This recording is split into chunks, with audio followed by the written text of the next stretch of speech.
आओ तुम्हारे नजदीक में कभी शिव महापुराण की कथा कोई कुबरेश्वर बाबा के धाम से अगर आई हो, सुनो, कितना भी धन तुम्हारी तिजोरियों में भरा पड़ा हो, एक बार पंडाल में रहकर बाबा को विनय कर कर विनती कर कर दिल से सुनो।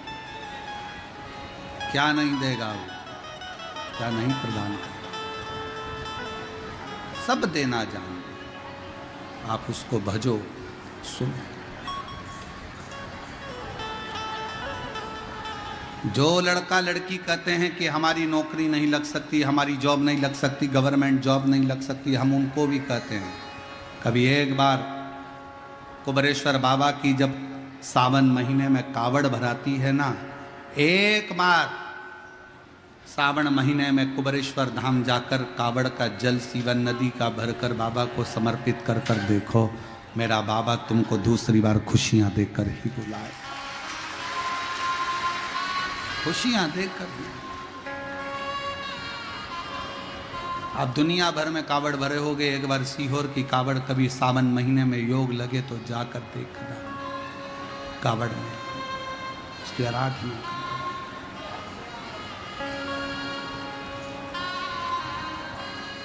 उससे विनय करो, निवेदन करो, उससे संबंध रिश्ता एक पिता के तुल्य बाबा से प्रेम करो।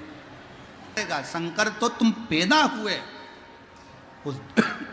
उस दिन से, जिस दिन से तुम पैदा हुए हो, पृथ्वी पर आए हो, जन्मे हो, उस दिन से, जिस दिन माता के गर्भ से तुम्हारा जन्म हुआ, उस दिन से शंकर तुम्हारा गुरु उसी दिन से हो गया था। उसको बनाओ चाहे मत बनाओ, आप गुरु बनाए ना बनाए उससे कोई फर्क नहीं पड़ता, पर शंकर तो तुम्हारा गुरु जिस दिन मां के गर्भ से जन्मे। कहेंगे देवता भी अगर कहीं जाएंगे तो किससे कहेंगे, तो शंकर भगवान से कहा कि भगवान विष्णु को नरसिंह अवतार में क्रोध आ रहा है, इनका क्रोध शांत करो। शंकर भगवान ने 33 कोटि देवताओं का साथ लिया, एक सरम्ब पक्षी का रूप धारण कर कर शंकर भगवान उड़ते हुए गए, नरसिंह भगवान को अपने नखों से पकड़ा, पंजे से उठाया और अलखनंदा नदी में ले जाकर डाल दिया। अलखनंदा नदी में डालते से ही नरसिंह भगवान का क्रोध शांत हो गया। देवताओं ने स्तुति कर कर लक्ष्मी जी नरसिंह जी को लेकर चली गईं।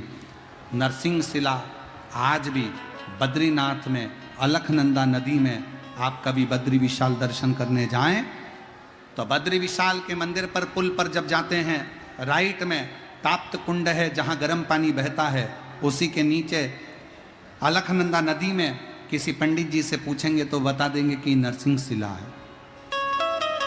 नरसिंह जी तो चले गए, शिला के रूप में एक प्रतिबिंब छोड़ गए, जो नरसिंह शिला आज भी अलखनंदा नदी में है विराजित। भगवान शंकर ने नरसिंह जी के क्रोध को शांत करा तो शिव जी का नाम श्रंभेश्वर महादेव पड़ गया। ये श्रंभेश्वर महादेव कोई साधारण महादेव का नाम नहीं है। जब घर में चारों तरफ क्लेश ही क्लेश रहता हो, अशांति ही अशांति रहती है, चारों तरफ क्लेश ही क्लेश रहता है, तब एक लोटा जल पूरे घर में घुमाकर तब महादेव के ऊपर चढ़ाया जाता है और शिव कृपा करते हैं तो घर के अंदर अपने आप शांति होना प्रारंभ हो जाती है। श्रंभेश्वर महादेव। कभी कभी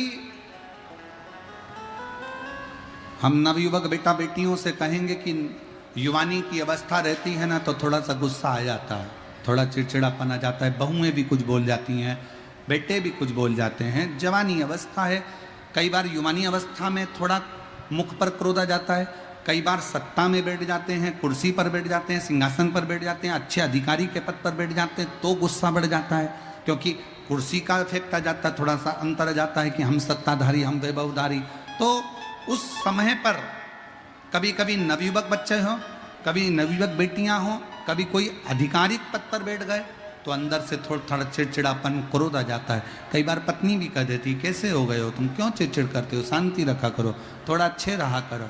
उस समय पर कुछ ना करा जाए तब एक बेलपत्र, एक चावल का दाना शिव जी को समर्पित कर कर श्रंभेश्वर महादेव के नाम से भगवान शंकर को जल चढ़ाना प्रारंभ कर दो। धीरे धीरे अपने आप स्वभाव में अंतर आना प्रारंभ हो जाता है। स्वभाव ठीक है, स्वभाव में अंतर आ जाता। कोई कामना कर कर जब हम शिव को भजें, ऐसा नहीं कि कामना पूर्ण ना हो। एक पत्र अच्छा है,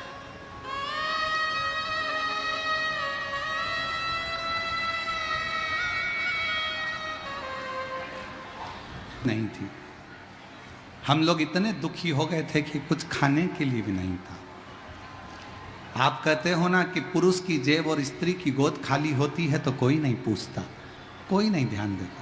समाज के लोग, परिवार के लोग कोई सम्मान नहीं देते थे गुरुदेव। पैसा था नहीं, 2 रुपए के लिए भी हम मोहताज हो गए थे। मेरी मम्मी के कहने पर 2020 में कथा सुनना प्रारंभ किया। दोनों पति पत्नी मंदिर जाते, झाड़ू पोछा करते और दोनों मिलके पशुपति व्रत भी करते। जब पशुपति व्रत कर रहा, 2022 में एग्जाम निकला और बाबा से प्रार्थना करी, बाबा अब नौकरी की तनख्वाह तुझे देना है, हम तो तेरे नौकर हैं, केवल तेरे दरवाजे की झाड़ू पोछा करते हैं, जल चढ़ाते। 2023 के अगस्त के महीने में मेरे पति ने जो रिजल्ट आया, उस रिजल्ट के बल पर मेरे पति का बाबा ने हाथ पकड़ा और रेलवे में मेरे पति की नौकरी लग गई। रेलवे में मेरे पति की नौकरी लग गई। हम बाबा को प्रणाम करने के लिए। शिव कैसी कृपा करता है, कैसी करुणा करता, कैसी दया करता है, ये शिव पर ही आधारित। और तेरी कृपा का क्या है भरोसा, कब किस पर हो जाए जरा आज कथा का विराम दिवस है। आप दिल से एक बार पुनः उसको बार बार विनय करिए, बार बार निवेदन करो, प्रार्थना करो।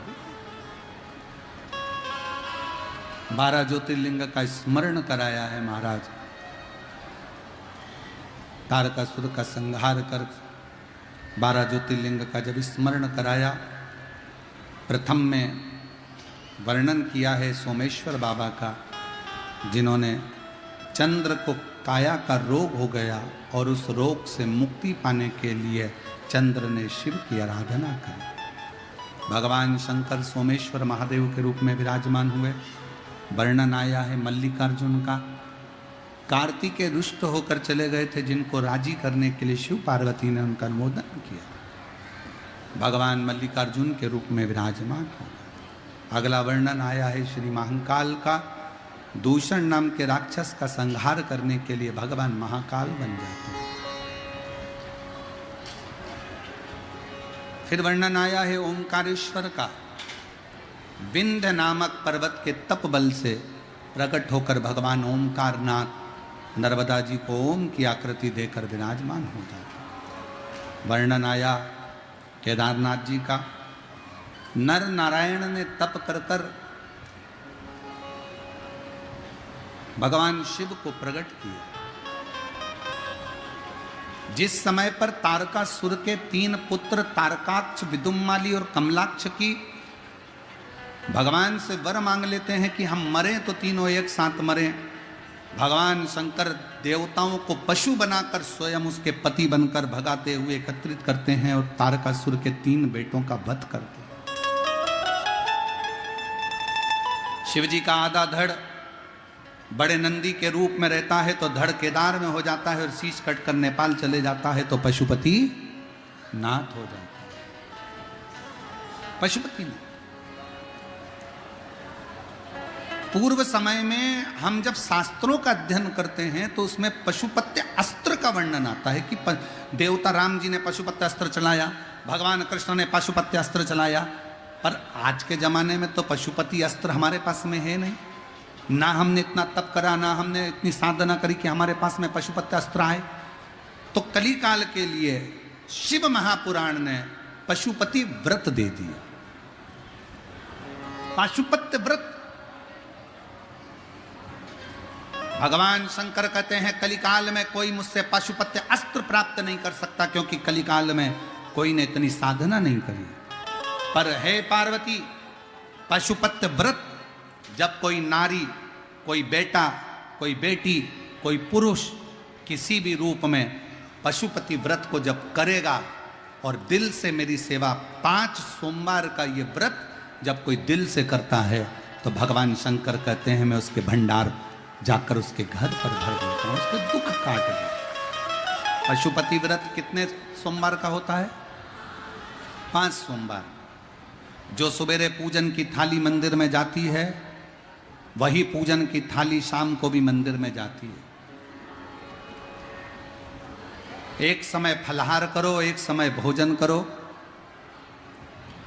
पूजन की थाली जो शाम को जाती है उसमें मीठे का प्रसाद, मीठा चावल हो, हलवा हो, खीर हो, मीठी थूली हो, सीरा हो, जो तुम पुआ आदि बना सकते हो मीठे में वो बनाओ।